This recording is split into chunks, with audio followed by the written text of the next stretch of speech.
All right. Hello, everybody. Welcome to another edition of Agile Conversations. My name is Patty. Thank you for being here tonight, for supporting this amazing community. I will introduce myself in just a bit, but I want to talk to you a little bit about the mission of this group. So I started this group 2 years ago or so with the intention of building a community of people that are on this Agile journey. So 3 bullet points here. My goal is to build a diverse and inclusive community of Agile professionals, not just Scrum Masters, but Agile professionals, because it takes all of us, that supports members in the beginning of, as well as throughout their Agile journey. Because a lot of people start, but we want to make sure that we stay on this path and support each other. Also, I want to give people a voice to share their stories of overcoming their career obstacles. And this is done in order to inspire people to take action. Because sometimes we get stuck, right? We have personal impediments and we have a hard time figuring out what to do next. So this is a great community of people who are willing to be vulnerable and share. And the last thing is to provide an opportunity to work on soft skills to further your Agile career. Now, what does that look like in this type of fireside chat format? Well, for some people, just turning on their camera and introducing themselves is a big deal. For some people, asking a question of our guests at the end makes them super nervous and it takes a lot of guts.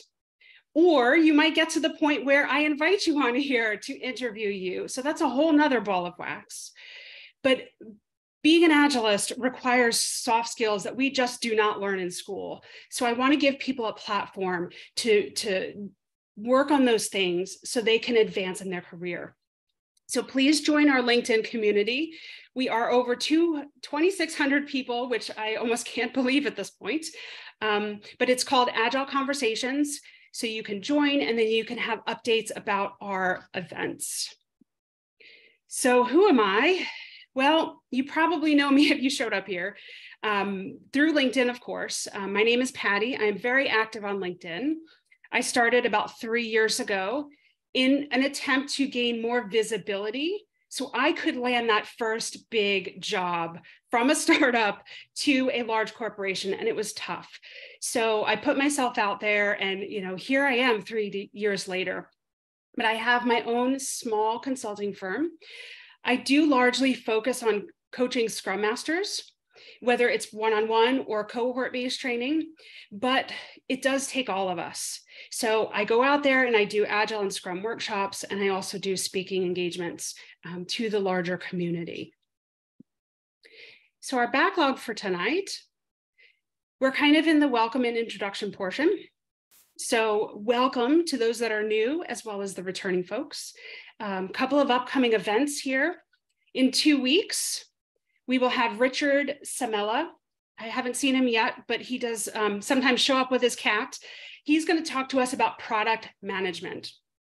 And then Tom, I saw you here all the way from New Zealand, the farthest person away, but we are going to have Tom on June 13th. And he's going to talk about his journey to become a product owner.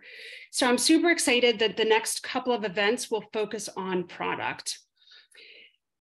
But who we're here for today is Emily, one of my dear friends.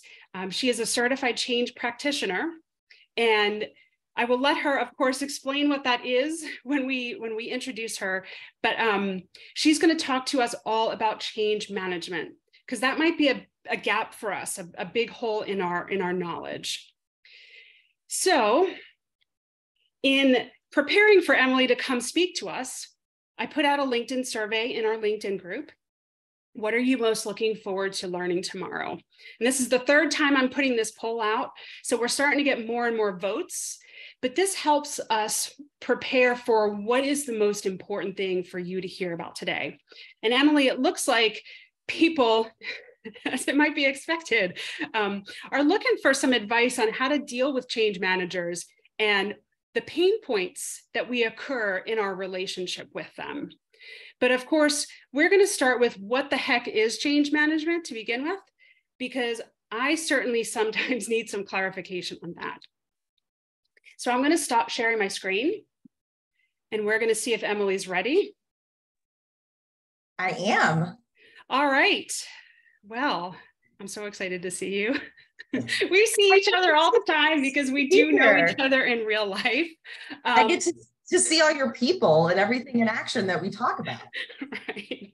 So Emily's familiar with this community because I talk about you folks all the time. She has seen me on this journey to grow this group and to plant the seeds to build something bigger. So she knows behind the scenes. But I've already said your name, sorry. But tell us your name, and then of course where you're located, which I kind of gave away. But what do you currently do? So for you guys, my name's Emily Ford. I am here in Charlotte, North Carolina. So Patty and I laugh that we actually don't do this through Zoom. Usually we're someplace having coffee where we get together. So we're real life friends, not just through Zoom.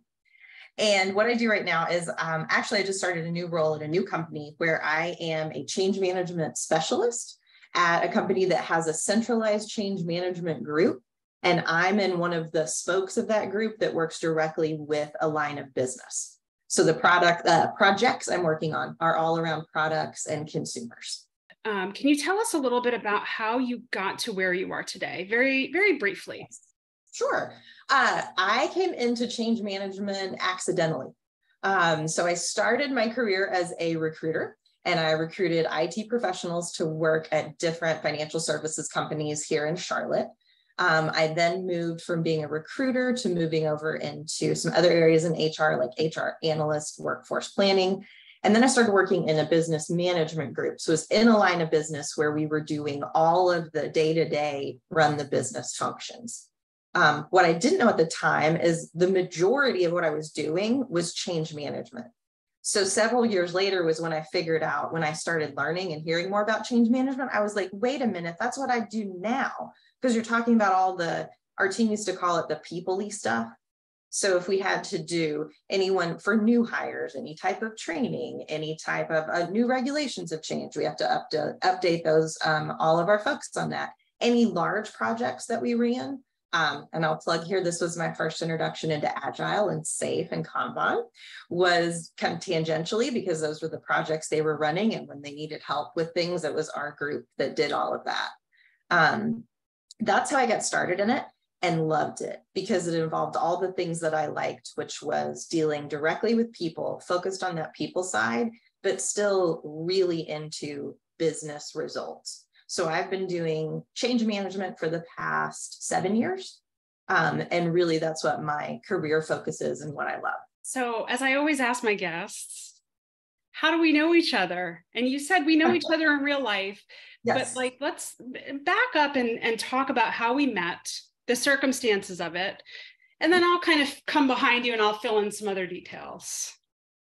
And we have to do the math. I think has it been 2 or 3 years now? Yep. I was like, it feels like longer. Yes. So 2 years ago, just coming out of COVID, I think for both of us, it was like the first in-person conference thing that we'd been to as COVID was letting up. We went to, and it was small. I think there were maybe 20 of us in the room. And it was about launching your business and about small business, how you could do that as an entrepreneur. And we were both attending for what we were working on at that time, did not know each other at all, and ended up sitting next to each other at the event. I was fascinated about all things Agile. I had a friend who was an Agile coach. And so when I found out Patty was too, we started talking about all this. And then we literally spent just like that one day together, but got to know each other. And we're like, we should really follow up. I'd love to connect with you in real life and talk more about Agile and about change management. And so we did. We started, we kept in touch. We started meeting for coffee, and we would geek out over talking about Agile and all of the challenges of changing over to Agile and trying to get culture change and how similar that was to some of the things I was doing in change management. And so we've spent 2 years doing that, meeting up and helping each other. Yeah. And I think, I always talk to the Agile community, and these folks in particular, I talk to a lot about relationship building and how important that is, and I even was talking about this like in my LinkedIn content and my newsletter this week. When I first started networking, it was so awkward for me. I had an agenda. I would go to these things. I'm like, I've got to meet people. I need introductions. I need a job. I need this. I need that. And I felt really gross about it, especially because I think I've crossed over to ambivert, but like I was an introvert my entire life, and it was super awkward to go into this room of strangers. But I realized I had to get over that. And I also realized that I had to get over showing up to people with an agenda, like I need something from them. And it was interesting because, and just thinking about this over the past few days, when we showed up at that business seminar, I didn't have an agenda. I was like, I just need to get out of the darn house. And it turned out that one of the attendees said that their spouse came down with COVID, and I freaked out and I left. And that could have been the end of it, but we reached out on LinkedIn and we continued to connect, right? So it was kind of like a chance meeting that if I didn't take that opportunity, we would have never met. And you wouldn't be here today. That's right.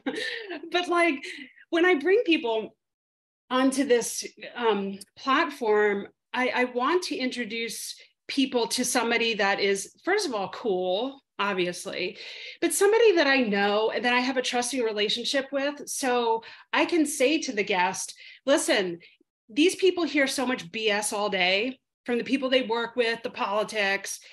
Can you talk to them about the real behind the scenes so they know what's going on and they know how to approach the people in their organizations? Because maybe they can't ask somebody there, but they can ask you. So I appreciate you coming on and agreeing to do that. Absolutely. So that's just kind of like to set the stage a little bit. But in talking over the past 2 years, I've learned so much about change management. And I said to you, and we'll get to this later, but I had no idea if I was doing change management myself as a Scrum Master and Agile Coach. I had no idea who these people were, even in my organization, how to identify them. So why don't you start with just a simple definition, take out all the jargon. What is change management? What do you do all day? Yes. And I will give you my simplest definition that I give people is change management is the people side of change. And when I talk about that, a lot of times and I'll use technology projects, I'm guessing that's what a lot of you are on. That's stuff I'm working on right now in my current role. A technology project is usually about get it delivered on time, on budget, make sure the software or the hardware works, then we're done. Change management goes right along with that, but change management is about, did we do it in a way that everyone's going to use it once we've implemented? And all along the way, are we remembering all of the people this is going to affect? So are we doing what we need to for our end users? Are we doing what we need to for all of our internal partners, where maybe this is going to change some things for this group's reporting? It's going to change this. Are we communicating to them all along the way? So the change management focuses on that people side of change. And then what I'm doing is much like a Scrum Master or an Agile Coach. I'm tracking that to make sure everything gets done. Things like, do we have all the communications? Do we have the training? Have we involved all the people we need to? That's what I'm working on at work right now, is literally what we call our stakeholder impact assessment. And I'm listing everybody this is going to affect. And it's everyone from the end users to, we were going through today, like, okay, who in legal has to say the wording is okay before we can launch? Who in compliance has to check everything off before we can go live? And we have all of those to track and make sure nobody's missed along the way. Yeah. And Trey, I think you were here. We know each other in real life too. We were at the Women in Agile Charlotte meetup, and it was somebody talking about change management. She was a consultant at Slalom, who is, I think, nationwide. And I'm like, oh, this is interesting because Emily's coming on to us. But it's interesting because for me, I'm just like, oh, can't we just like change this and do this? But when you're rolling out something, even it sounds so simple, to an entire organization, you have to consider the downstream effect, right? The ripple effect. And I can say, well, this is simple. I just fill out a new form. But how is that new form going to impact people 10, steps down the line from me? And I never think about that because I don't know that person. I don't know what they do. Right. So you're there to help orchestrate all this, for lack of a better word. Yes. And I love the way you put it. Like, let's say it's a new form where you're going to go out and you want people to fill out this form so that it can, if it's software or hardware, then it can come in and then be sent out to people's machines. Well, maybe the form seems simple. And especially when I'm talking, whether it's technology folks or agilists, or it looks good, but we want to put on different hats from different sides. If this is hitting somebody who, let's say, is in a store and they're trying to deal with a customer, it may not be as simple to them. They may not know all of the terminology. They may not know all of the language. So we're looking for it. That's where the change management comes in to work with, like, do we have our communication partners on? Do we have our training partners? Do we have the language as clear as we can? And maybe we can get it really clear to a point, but then it turns out those folks are going to need some training, or they're going to need a job aid, or they're going to need help. How do we do that? Like, who do we bring in to do that? How do we get that done? That all falls into my bucket to make sure that that's finished, and that whatever goes through from the technology side is successful and adopted and in use long after it's implemented. Yeah, because that was the other piece. And Trey, you did mention her name is Carly Cope. I don't know if you know her. Oh, everybody in Charlotte knows each other, right? I think so. I'm like, because Slalom is really good at change management. I was like, so that's what. And I think they came into your former company, right? I'm sure they were there. I was like, and I really think she just spoke at an Agile conference, a change management conference I was at in March. Because there were from Slalom, and I'm like, I'm pretty sure she was the one that spoke there too. Yeah. And, something, and this, I felt like, oh, this is so obvious, like, duh, but she talked about the follow-up. And I think that's a lot of what I've seen just from the Agile side of it, right? The consultants come in, the coaches are there for 2 years, they train everybody, and then they leave, right? Because their contract is done. And then things devolve from there because there's nobody to follow up with the new processes or whatever. So the change gets watered down, and then people get confused, and then there's not role clarity. So there's all of these things that happen afterwards. So it's important for people to keep their eyes on it, to make sure that, 5 years down the line, we didn't waste zillions of dollars on agile transformation, so to speak. And it's like, people are mad because, like, what did we spend this money for? How would I know if I've worked with these people, so to speak, before, if I'm a Scrum Master or an Agile Coach? How can I identify them? Because we don't all have the same titles across organizations. Right. I was like, what do I look for? Yeah. In some organizations, it may be really formal, and they may have their title is change manager, and they're assigned to your project. That's the super easy way. I've been in organizations where I was like that. Sometimes I was from a business management chief of staff role. Sometimes I was from HR and coming in, but you're looking for the person who is more aligned to the people side, and they're trying to figure out, how's this going to affect people?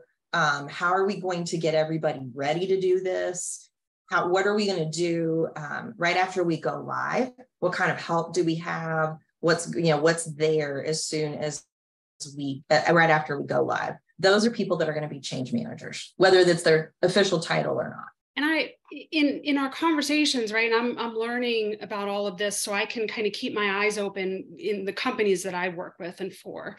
I I don't want to give out too many details, right? Because we want to protect the privacy of companies, et cetera, right?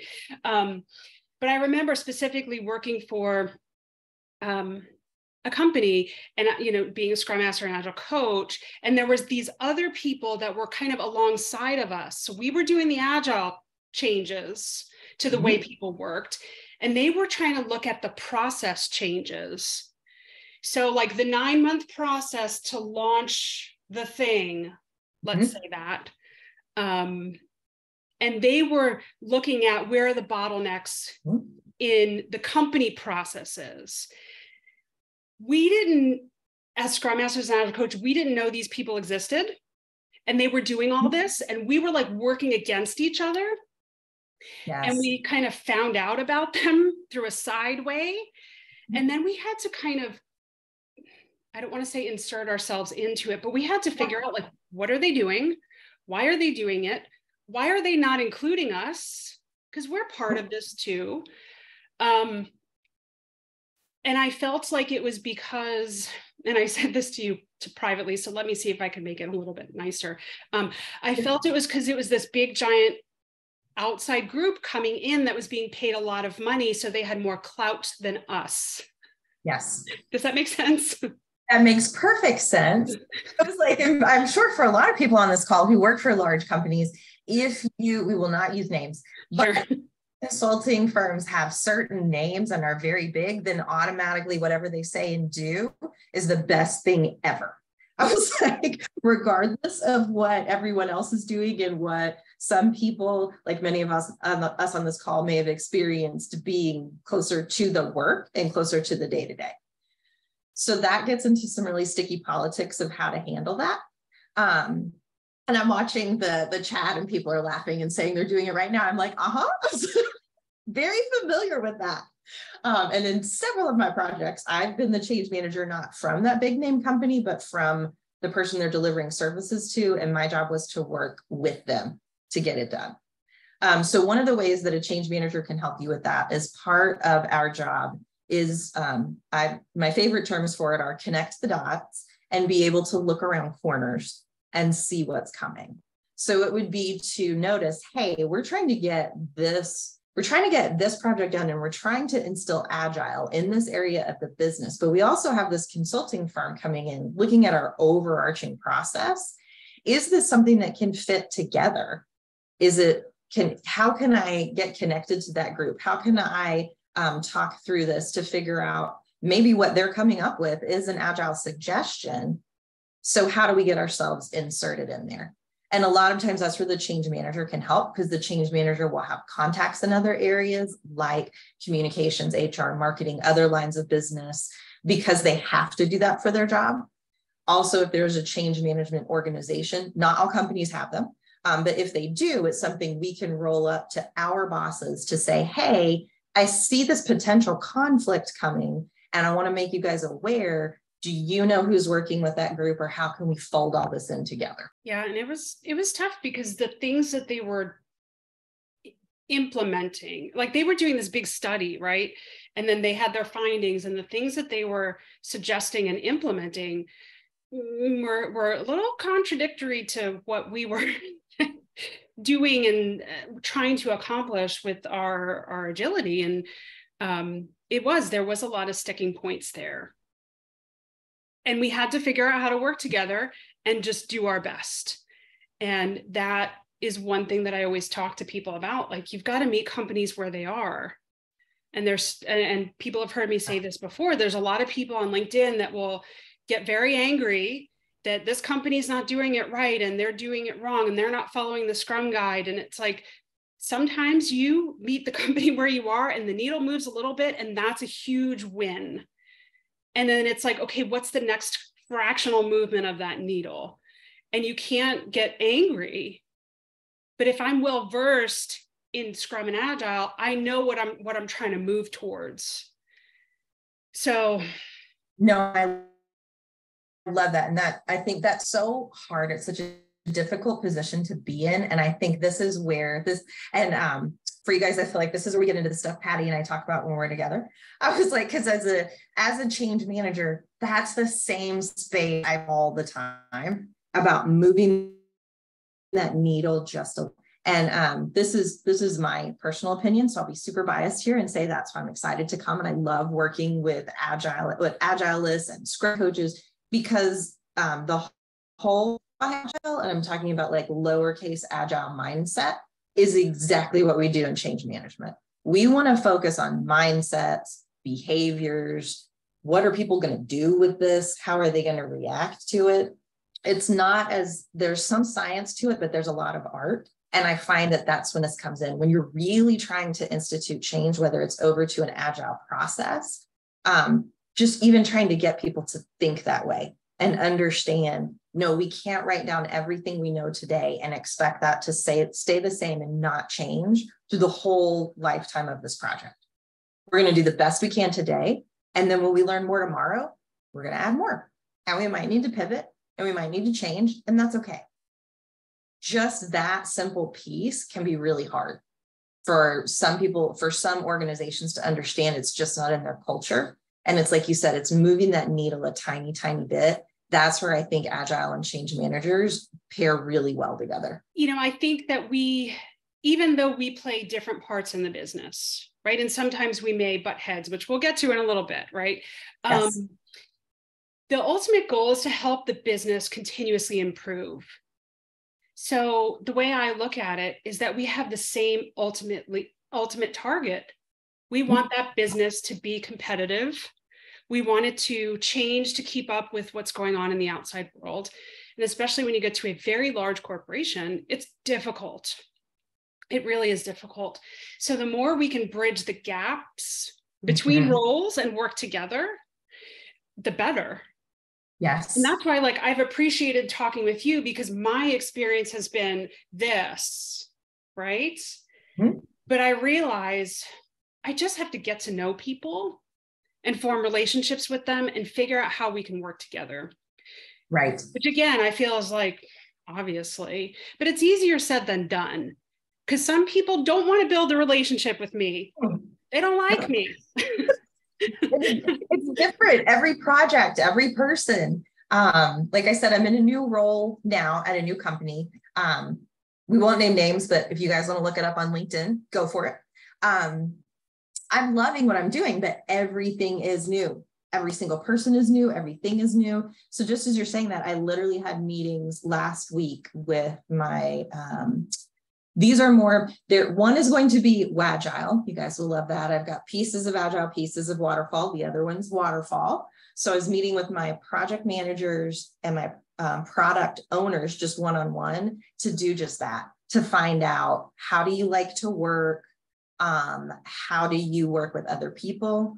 So I've had some project managers or project leads that were like, you stay in your lane and I'm going to be over here, and never shall the two cross. That's fine. That's how we start. I edge my way over as we go. I was like, once they get to know me, we figure out how to work. And then I have some that are wonderful and are like, no, I want to collaborate the whole way. My projects are very open. I want a lot of input. I want everybody to speak up.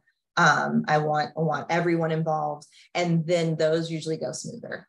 But yeah, that's right, Tom. Some people are like that. They're like, no, I don't want change management anywhere near me. You and your soft people skills, gross. Oh. Right. This is warm and fuzzy, but it's really not, because the soft skills are what we need. Business today demands that, because we're not automatons anymore. We're not working an assembly line. We have to figure out from all different perspectives how to solve a customer's problem. Right. And that requires us to talk and interact. And it's something that we really don't learn how to do truly in school. And I say that all the time because I was a teacher for many years. But, I loved when I asked you, what is the title that you want for this Agile Conversations? And you're like, change management. What are you doing here? And you said to me, a product owner literally said that to you. And that's what you walk into, right? So tell us about the friction that occurs between change management or managers and Agile roles. Yes. And what's so funny is she's one of my good, really close friends now. And that was one of the we worked together, and she smiled at me, but she literally was like, "Why are you here?" Okay, let's start at the beginning. So let me say the way that I explained it to her, and they were already kind of in the middle of this transition, and this was the first time they were doing in that group. They were all becoming certified Agile. They were getting their SAFe certifications, working with IT. So my way to explain it was, I want to be here to make things easier for you. All of this stuff, and I'm laughing at you guys saying, if it weren't for the darn people and all the people stuff, and I'm like, yes, give that stuff to me. Like that's what I want to be here to do as the change manager. There are people on these projects that are, brilliant technologists. They're subject matter experts in these very complicated processes and products that are going on. I work in financial services. They know all the ins and outs of this, where the data flows, the architecture, all of this. But I know, like they said, it's annoying to deal with all the people stuff. I take that. I'm like, so that way you can focus on what you're really, really good at. And I'm going to focus on all this stuff over here and make sure that I'm doing the EQ stuff and the soft stuff. And the person that always complains and says, nobody told me we were doing that. I'm making sure that person always is on the communications, is on the project updates. I'm checking in with them. Oh, did you see the thing we sent out last week, giving you the update so that they can't come back later and torpedo your project because they're saying I wasn't involved. You never told me. What I was saying is that I know exactly what you're talking about, right? You have a distribution list on the email and there's 100 people on it and one person's left off, and the one person that's left off throws a fit because they were left off. And it's like, oh my gosh, can't you just find that out from somebody else? Like, why is it a big deal? But you have to address that, right? And do better next time, right? But it's difficult. It's all this people stuff that we're required to work through now in a way that we didn't have to in a manufacturing society. Correct. And as complicated as things are now, I think just in the world we live in, there's just so many different things going on. And then as we talk about, I know you guys see it in Agile and how we're trying to get people to adopt this mindset of things are always changing. That's why we need to be nimble. We need to have a process that works with how much change we're constantly introducing. And change management, we're in the same way, where it's like, guys, change is coming nonstop at these poor people who are just trying to do their job on whatever their frontline manager at the store or they're trying to get things done, and it's constant change. So how do we help them adapt to that, adjust to that? And really asking questions. I may skip ahead on this one and tell you, here's the one where I'm helpful, but I get annoying. And this is Agile ones. I warn them at first. I'm like, I'm going to ask a ton of questions. And there will be times where, it'll be a meeting and it's going well and we're doing requirements or we're going through the solution. And then I'm going to be that annoying person that raises my hand and says, okay, I got to ask the change management question. What happens when we deploy this and the group has to use it for the first time? How different is it from what they're doing today? Is it going to be a huge change for them? Is this just a little change? Some of the other questions I'm thinking, we've been going through this the past couple of weeks, looking at the project overall. What are the dependencies on this? So I have one now, that project itself going great. Turns out through our discovery on dependencies, there's two other pieces. There's one piece of software and one other project that both have to go live, have to be done in order for us to deploy. So it's kind of like, doesn't really matter. It matters that this one is good, but it doesn't matter how great it is. Even if we're perfect and on time, if those other two bomb, we can't deploy. So how do we watch that and make sure that we're looking at those risks and what are the dependencies there? The one we just talked about is one of the ones, and this goes to the person that asked about resistance, to the person that, and when you've been in a group for a while and you start to learn the players, once again, this is new for me now, being new to a company, but I'm asking all the other people in my project, who's noisiest about this, both good and bad? Who is the group that will always complain no matter what you do? You didn't tell me, this is too hard for my people. Why are you trying to do this right now? I want to know that person right up front, and then they're going to become my best friend in the project, because that's my job, is change management. It's like, I want to make sure they know to overcome that resistance is to help give them as much information and make them as comfortable as possible. Change is uncomfortable in itself, but if you just spring it on people, they don't do well with it. Ironically, that's why I'm a change manager. I'm that person. If you just come to me and say, we're changing this, I will freak out. I was like, so I need a little bit of warning. I'm like, I need some warning. I'm probably not going to like it the first time you tell me. Then I'm going to take it back and sit with it and realize, you know what, maybe that's not so bad. And yeah, I do see where they're coming. And okay. And then I can get on board pretty quick and be all right. Some people that works, some people need a lot more time and a lot more hand holding. So that's once again, that's part of the change management piece. I was trying to think the other one that I was looking at when we talk about also trying not to have tunnel vision when we're on a project of like, okay, we got to get this done. You know, we have everything set. And even on an agile timeline, we're like, we got our sprint set. We got everything set in Jira. We're ready to go. Other things come up. And it may be like, hey guys, the more that we're learning about this, we want to deploy this to the large phone center. That's their busiest time of year. We can't do it right then. We're going to have to do it, you know, a month earlier, a month later, even though we might have all of the technical side done, everything's developed, it's great. They can't absorb it right then. So how do we schedule and sequence things so that people can absorb them? And then that way, all of the work that's done on the technical side isn't frustrating and feeling like, why do we keep hitting these brick walls? I need to get this done on time and on budget. That's what I'm being judged on. And now the phone center's saying, no, you can't do it. It's a lot. I think it's a lot. It and is. That's probably only one change that's going on in a large organization, right? Out of many, many, many. And to your point, it's constant because businesses have to adapt and then they have to figure out how do we roll this out across the organization. And I love what you said about, you know, you go into a new company because I relate to this as an Agile coach as well. And you gotta like assess people, all the different personalities. And one of the things that I had to get over, right? We talked about being an introvert and you want to stand in the corner and talk to one person all night at a party, right? One of the things that I had to get over is that the people that were resistant, that didn't seem to like me, or they were like that, I still had to befriend them. I still had to figure out what makes them tick. Because I have to help everybody change. I can't just help the people that I like or the people that like me. And that was something that I had to learn how to do. And it's made me so much more emotionally intelligent, but this is why I feel like I have kind of flipped over from introvert, slight extrovert. Yes.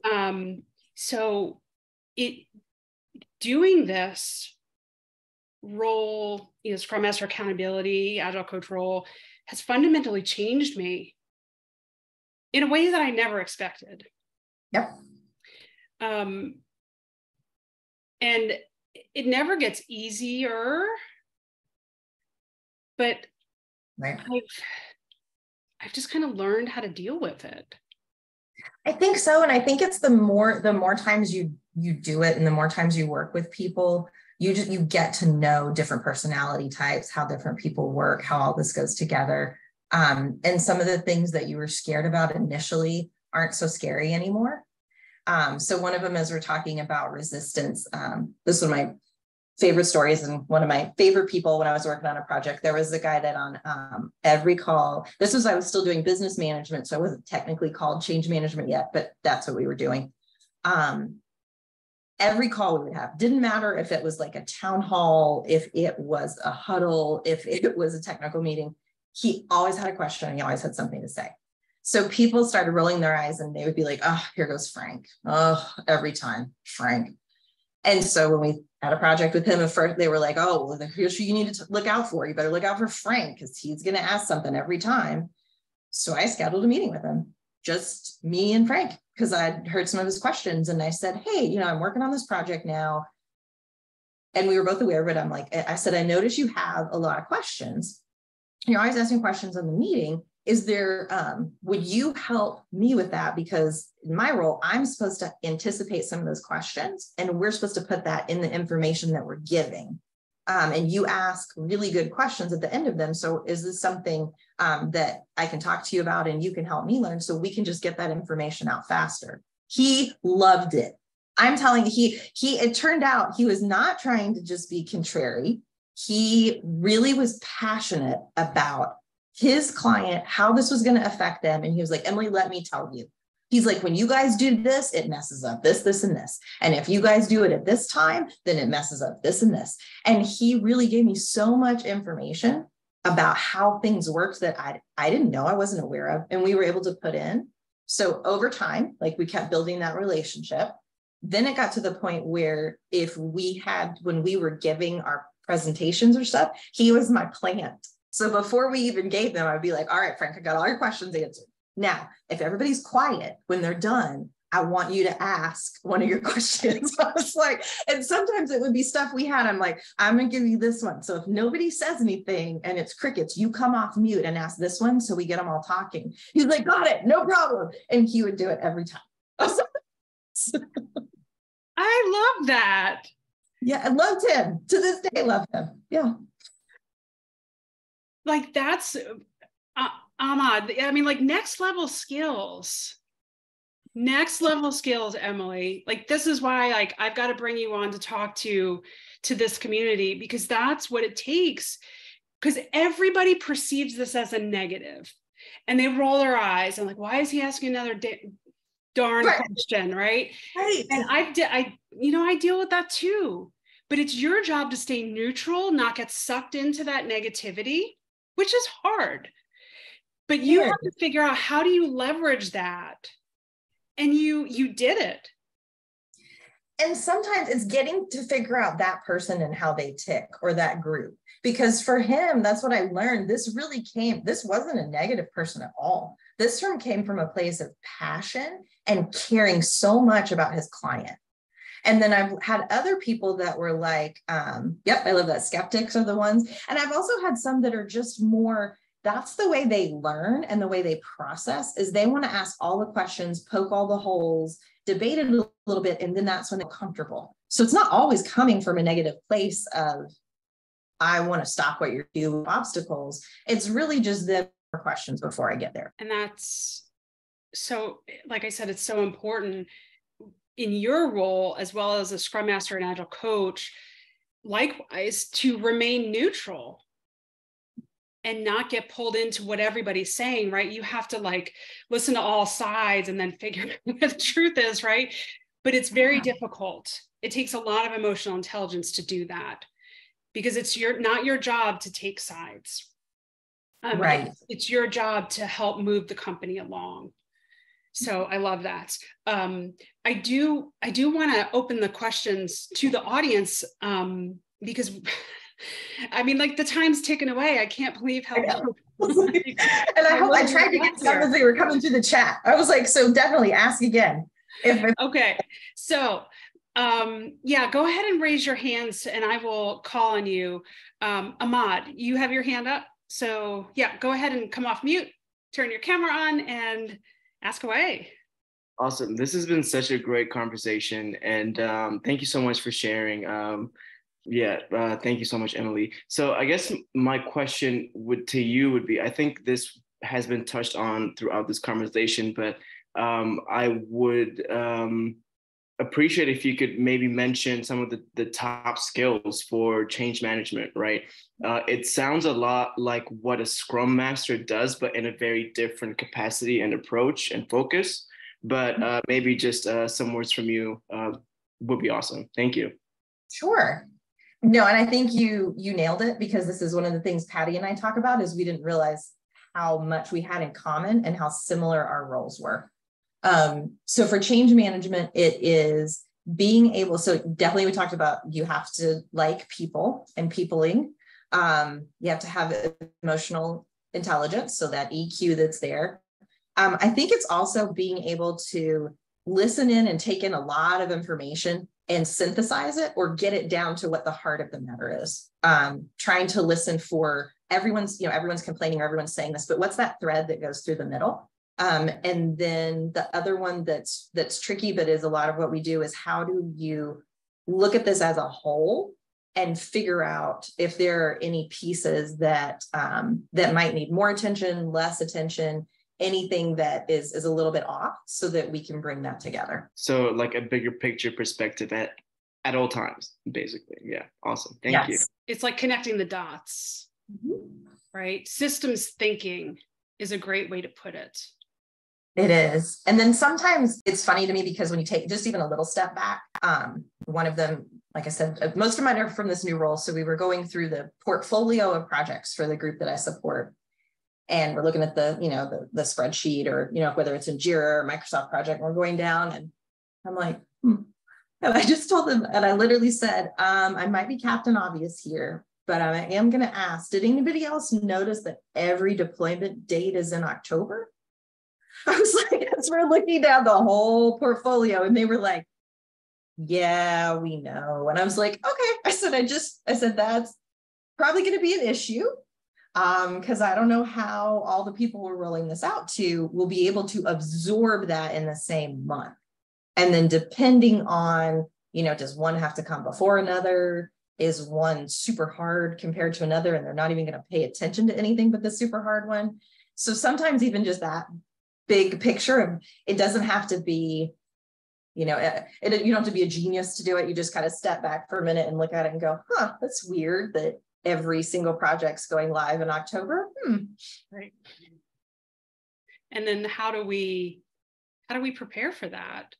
What do we need to do now? If that's what has to happen, how do we get ahead of that?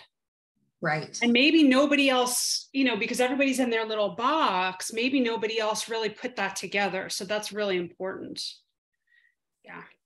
And then, I'll do, Tom, I see you. Tom's raising his hand. We're all like, Tom. The only thing I will say is sometimes there's not a good answer to that. So also to say, like, sometimes the answer is yes, and we know it sucks, but that's the way our budget cycle is. And we have to get them all done before we lose money. So then we get into, okay, understood from the change management side. But like you said, what do we do to make this easier for everyone? And then we start looking at some other solutions. But I just wanted to say, it's not always like, we'll move stuff. That doesn't always happen. Yeah, not always possible. No. All right, Tom, ask your question that's not your question. Of course you're gonna have to. Yeah. So this is Rinchin's from earlier on. The question was, what are your change management tips for an org level mindset shift from traditional project management, program management to Agile? Because the tools is one thing, but how do you shift hearts and minds? That one, that's the really, really hard part, as you guys know, because you're in the trenches every day. And I think it's a lot of relationship building and a lot of gentle conversations and consistent pushback. What about if we did it this way? What do you think about this? And sometimes I'll use my change management as kind of I'm going to ask that change management question. And you can see the eyes start to roll because they're like, here she goes. And that's when I'll ask those questions of what if this changed a little bit? Or what if, I know that we did these requirements 4 months ago, but have we noticed all these things that have gone on in the business and are now different?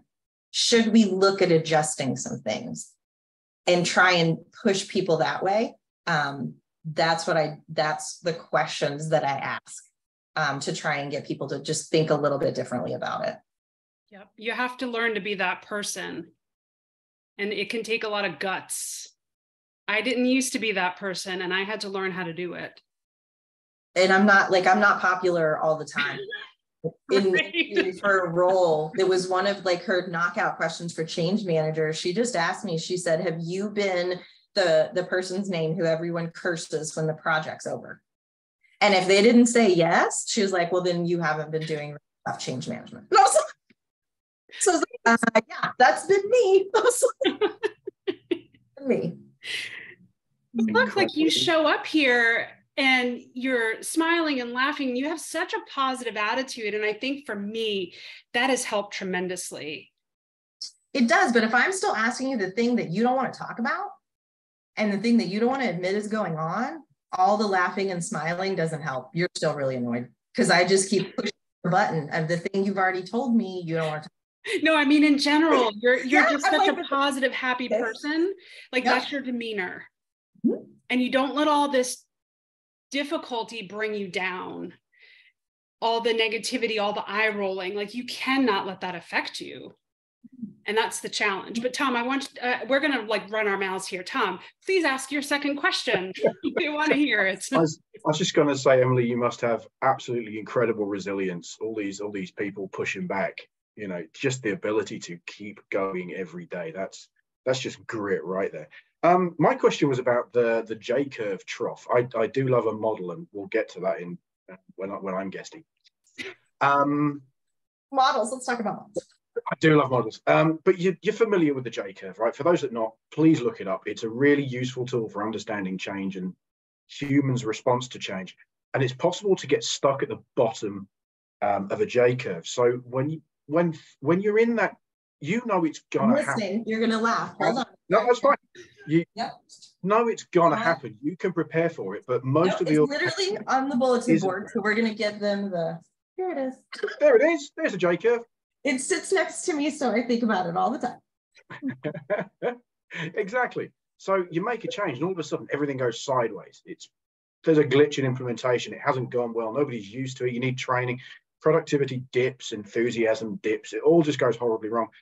It's gonna get better. We know this, but how do you get out of that? How do you take people on that journey and not just assure them, trust me, it's going to get better, but how do you show them? How do you bring them on that journey with you?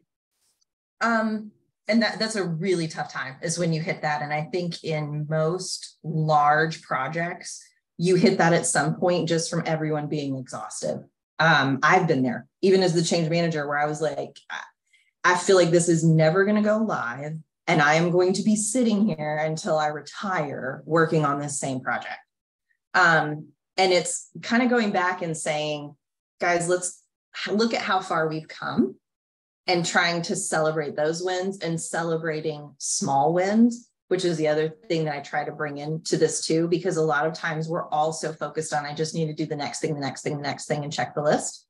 That it's saying, guys, look at what we did. Like we've come this far, we've built this much. Yes, it's been exhausting, but we've gotten here. We can keep doing this together. And then also, are there things that we need to change? I would say in the larger project, when you get to that point, there were some for us where it was like, we've hit this wall, we've come this far, but if we just keep doing this the same way, we're going to beat our heads against the wall.